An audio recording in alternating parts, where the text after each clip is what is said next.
4 times, castles rose on this ground. 4 times, they were reduced to ruins by war, rebellion, and conquest. And yet, in 1425, a new tower house emerged that still stands today. How did this site, scarred by destruction, become Ireland's most visited stronghold? At Bunratty, walls were never just walls. Every rebuild, timber, stone, or Tudor, was a weapon shaped by warfare, politics, and ambition. Where the River Ratty meets the Shannon Estuary, Bunratty's position was everything. Whoever held it commanded trade routes and access to the west. But why was this ground so irresistible?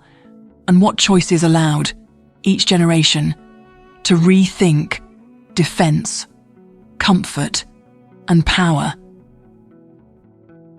To answer that, we need to return to the very first fortifications raised on this contested frontier.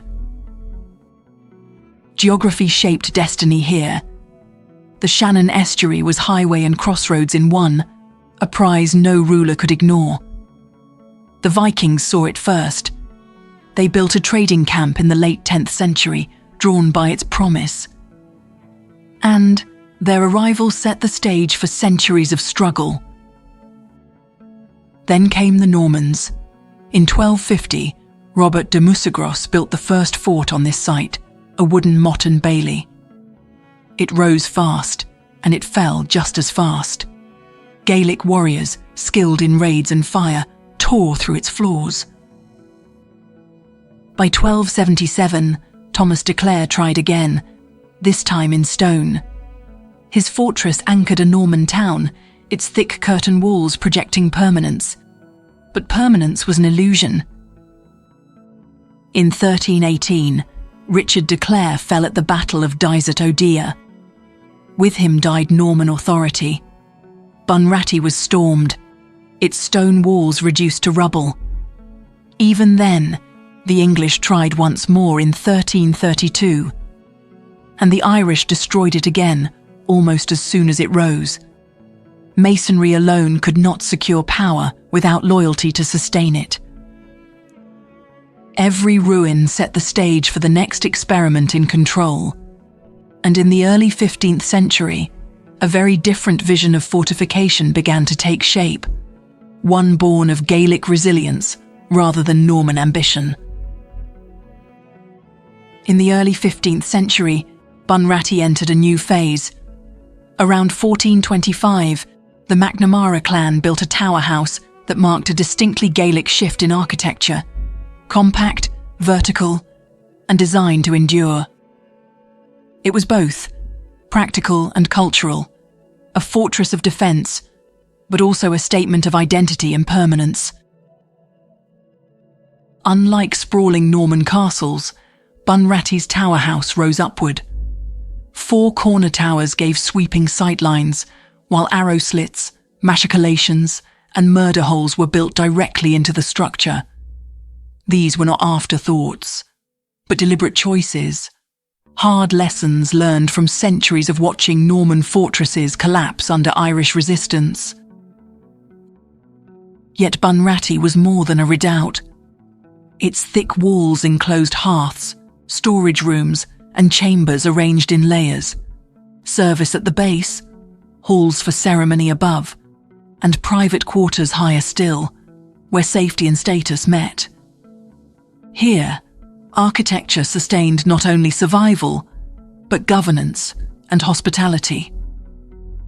By 1475, the O'Briens, a rising dynasty, claimed Bunratty and elevated it to the capital of the Kingdom of Thomond. For them, walls were not just protection, but theatre. Expanded ceremonial chambers hosted feasts, marriages, and alliances, turning stone into spectacle and prestige into power. Under the O'Briens, Bunratty became more than a fortress. It stood as a symbol of Gaelic resilience and ambition, a place where politics played out not just on the battlefield, but at the banqueting table.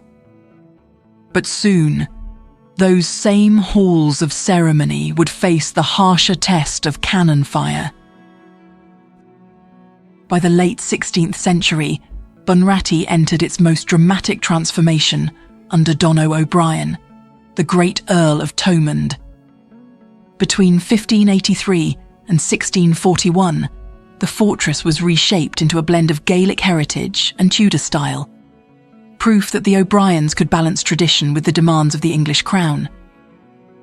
Through the policy of surrender and re-grant, Donogh kept his ancestral lands and claimed the title of Earl, but only by adopting English customs. Even the walls became part of that bargain, a declaration of power carved in stone. The Great Hall was the centerpiece. Intricate Tudor plasterwork replaced the stark interiors of earlier Gaelic halls. Glass windows flooded the chamber with light. Fireplaces, latrines and tapestries transformed private rooms into rare luxuries in Ireland at the time. Bunratty was no longer an isolated stronghold. It was a statement of wealth, allegiance, and ambition. Hierarchy still ruled every stone. The Earl's chambers rose in security and comfort, while soldiers and servants slept in bare quarters below. On the main guard floor, a painted line divided officers from common men. A reminder that order here was not only enforced by law, but by architecture itself. And Bunratty was more than a home. It was a stage. The smell of roasting meat drifting from the kitchens, the clatter of goblets, music echoing from vaulted ceilings. Every feast was carefully orchestrated theatre. Hospitality became a weapon. Alliances were sealed, rivals impressed, and power displayed as vividly as any clash of arms. This was Bunratty at its zenith, a fortress refined into a princely residence and a stage for politics. But these same halls of spectacle would soon face a test no banquet could withstand: the thunder of siege cannon. The year is 1646, and Bunratty Castle is caught in the Irish Confederate Wars. Parliamentarian troops under Sir Hardress Waller hold the fortress, backed by Admiral William Penn's fleet. Opposing them, Viscount Muskerry leads the Irish Confederates, determined to retake this prize on the Shannon Estuary. For both sides, the castle meant more than stone walls. It meant control of Western Ireland's lifeline. The Confederates knew Bunratty's walls were too strong for direct assault, so they chose a slower weapon: hunger. Siege lines sealed the roads. Cannon batteries threatened the river. The strategy was simple: starve the garrison until the fortress devoured itself.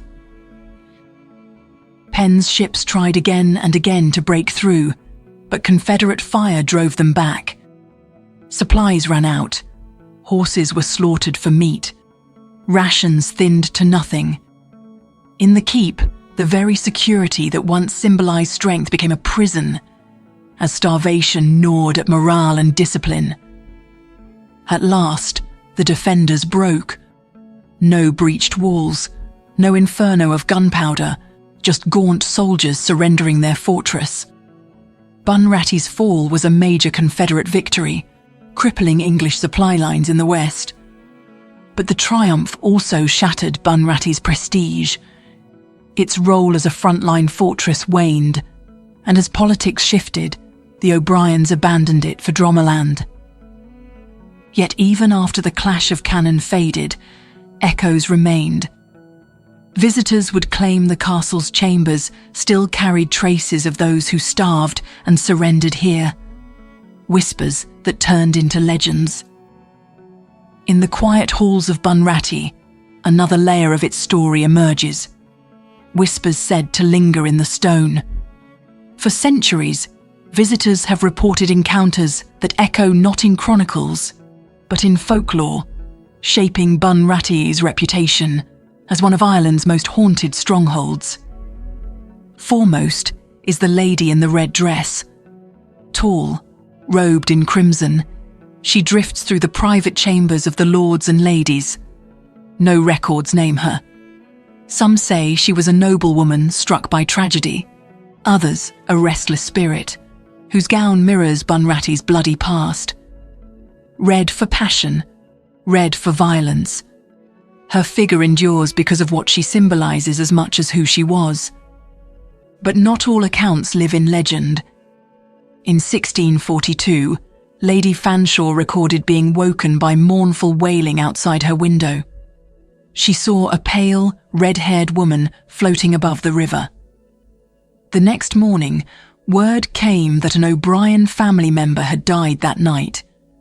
Fanshawe believed she had heard the banshee, a harbinger of death in Irish tradition. Her words tied family tragedy to the supernatural reputation of Bunratty. Other stories cling to the castle's architecture itself. The dungeons suffocate visitors with sudden chills. Narrow staircases have left guests shaken by unseen hands. Even the murder holes above the gates stir unease, as if centuries of violence imprinted themselves in stone. And still, the reports continue.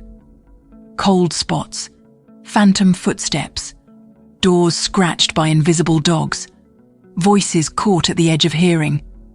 Whether folklore or something stranger, these tales ensure Bunratty never feels entirely quiet. For some, they are entertainment. For others, they are proof that memory imprints itself on place. Either way, they kept Bunratty alive in imagination until the 20th century, when another kind of revival began. Not through rumour, but through restoration. By the early 1950s, Bunratty Castle was a broken shell, roofless, overgrown, and used to shelter livestock. Demolition seemed inevitable. Then, in 1953, Standish Vereker, 7th Viscount Gort, purchased the ruin and vowed to save it from oblivion. From 1954, Gort led a meticulous restoration with art historian John Hunt and Ireland's Office of Public Works. Their goal was clear: strip away later additions and reveal the medieval core. Barracks, farm buildings, even a neighbouring house were dismantled. This wasn't about creating a fairy tale. It was about restoring Bunratty exactly as it had stood in the 15th and 16th centuries. Authenticity guided every decision. Lord and Lady Gort scoured Europe for genuine medieval furnishings: 14th century tapestries for the Great Hall, oak tables for feasts, carved beds and ironwork for chambers. Piece by piece, the rooms regained the atmosphere of a lived-in residence, not a stage set. Visitors could once again imagine banquets flickering in candlelight, or music echoing against tapestry-lined walls. The vision stretched beyond the castle. A folk park recreated 19th century Ireland with cottages, village streets, and working farms, placing noble life in contrast with that of ordinary tenants. The effect was both immersive and instructive. When Bunratty reopened in 1962, it stood as both monument and model, proof that a ruin could be revived with accuracy and still welcome modern crowds. More than an attraction, it became a case study in preservation, a living museum where history could be walked through, touched, and remembered. Through this rebirth, Bunratty gained a second life, a reminder that while stone can crumble, memory can always be rebuilt. Today, Bunratty stands not as a ruin, but as one of Ireland's most visited castles. More than 340,000 people walked its halls last year, from the Great Hall banquets to the cottages of the folk park. What was once a fortress of survival has become a living space for shared memory and experience. Bunratty's story reminds us that architecture evolves with every age. Each rebuild was a response to new threats, new politics, and new ambitions. And its 20th century restoration proved that even ruins can be reborn, when history is treated not as a relic, but as a living legacy. 4 times it fell, 4 times it rose, and still its stones carry the echoes of conflict, ceremony, and ghostly whispers. If you want to uncover more castles where stone still speaks, from haunted halls to forgotten fortresses, subscribe now. Haunted October begins soon, and only the bravest will make it through.